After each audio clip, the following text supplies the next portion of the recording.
Se preparem, porque a nossa noção de história está prestes a ser virada de cabeça para baixo. A gente vai explorar um lugar que, em tese, nem deveria existir. Göbekli Tepe. É um complexo de templos lá na Turquia que foi enterrado de propósito há 11 mil anos. Só para ter uma ideia do que isso significa, estamos falando de 6 milênios antes das pirâmides do Egito sequer passarem pela cabeça de alguém. Por décadas, a história que a gente aprendeu era bem simples, né? Primeiro veio a agricultura, depois as pessoas se juntaram em cidades, e só aí, com tudo resolvido, veio a religião. Bom, Göbekli Tepe chega e simplesmente destrói essa linha do tempo, e nos força a fazer uma pergunta fundamental. E se foi tudo ao contrário? E se foi a busca por um propósito, a necessidade de se unir para um ritual, que deu o pontapé inicial para tudo que a gente chama de civilização? Para entender a escala do que a gente está falando, olha só essa cronologia. Göbekli Tepe aparece lá por volta de 9.500 a.C. Isso é milênios antes de Stonehenge e das pirâmides. Mas o mais chocante de tudo é que ele foi construído 1.500 anos antes da invenção da agricultura. Pela lógica que a gente conhecia, isso simplesmente não era para ser possível. E isso nos leva direto para a primeira grande questão. Quem exatamente construiu esse lugar monumental? A resposta, sério, desafia tudo o que se esperava. E aqui está o grande paradoxo. Os construtores de Göbekli Tepe eram caçadores-coletores. Pensa um pouco nisso. Eles não tinham agricultura para sustentar uma força de trabalho gigante. Não tinham a roda para mover pedras enormes, muito menos escrita para planejar a obra. E ainda assim, eles conseguiram extrair, mover e levantar pilares de calcário que pesavam até 20 toneladas. A pergunta que não quer calar é: como?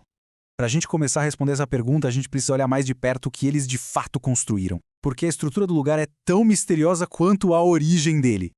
Então, o local é formado por vários recintos circulares, como se fossem anéis de pedra. No centro e em volta deles se erguem esses pilares enormes em forma de T. Muitos deles são cobertos por esculturas impressionantes de animais selvagens, raposas, cobras, javalis, abutres. Uma coisa é certa, isso aqui não era uma casa, era um palco, um lugar para rituais.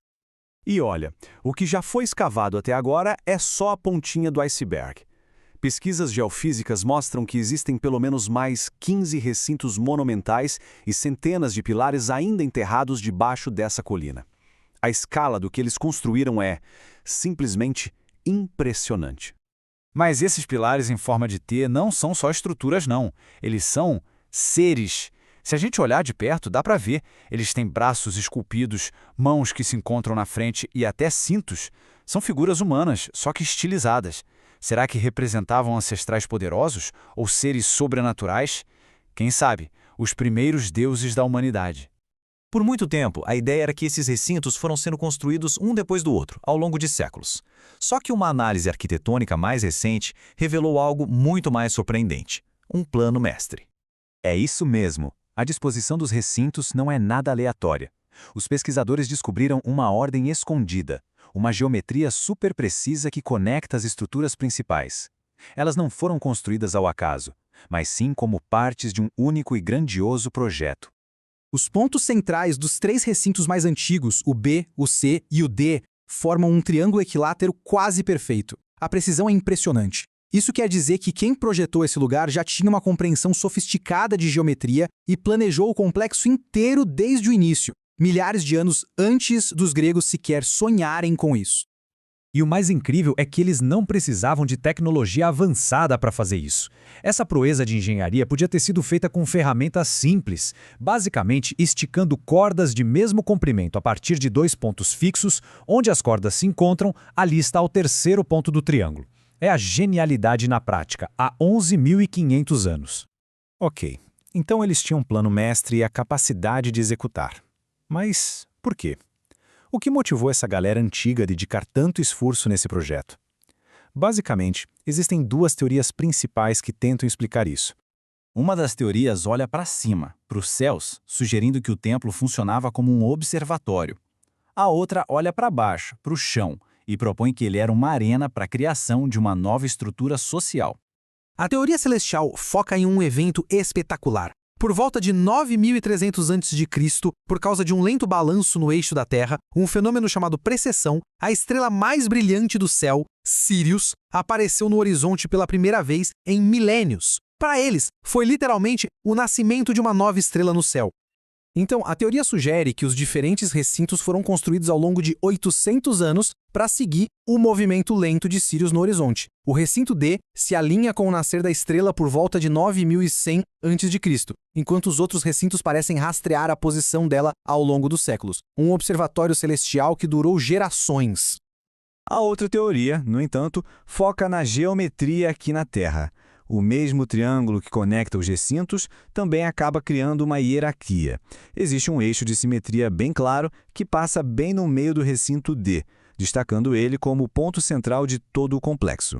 O recinto D se destaca de todas as formas possíveis. É o maior, tem os pilares mais altos e os únicos com feições humanas bem detalhadas. Ele fica no topo de uma hierarquia arquitetônica muito clara. Isso sugere que o complexo não era só para observar o céu, mas talvez para criar uma nova ordem social na Terra, talvez com uma elite começando a surgir bem no centro de tudo. Então, qual é a grande conclusão disso tudo? O que o legado de Pedra de Göbekli Tepe realmente significa para a nossa história? Significa que, talvez, a gente tenha contado a nossa própria história de trás para frente.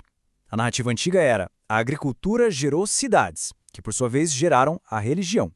Göbekli Tepe sugere exatamente o oposto. O desejo de se reunir para rituais, a religião, foi o que uniu as pessoas, e a necessidade de alimentar essa multidão toda pode ter sido o verdadeiro empurrão que nos forçou a inventar a agricultura. Ou seja, a religião veio primeiro. E tem mais, Göbekli Tepe não estava sozinho. Agora a gente sabe que ele era o centro de uma vasta rede de assentamentos neolíticos, conhecidos como Taş Tepeler. Não foi um evento isolado, mas sim um coração de uma cultura complexa e super difundida que floresceu por milênios antes de desaparecer misteriosamente. Isso tudo deixa a gente com uma última pergunta, né? Se um lugar tão revolucionário como Göbekli Tepe pôde ficar escondido até tão pouco tempo atrás, que outros segredos sobre as nossas origens ainda estão lá, esperando para serem descobertos? E assim a gente chega ao fim dessa análise, mas o debate continua. Göbekli Tepe era um observatório estelar ou o berço da hierarquia social? Deixem as teorias aqui nos comentários e aproveitem para dizer qual outro mistério da história a gente deveria explorar. Se curtiram esse mergulho no nosso passado mais profundo, não se esqueçam de se inscrever para mais descobertas. Valeu!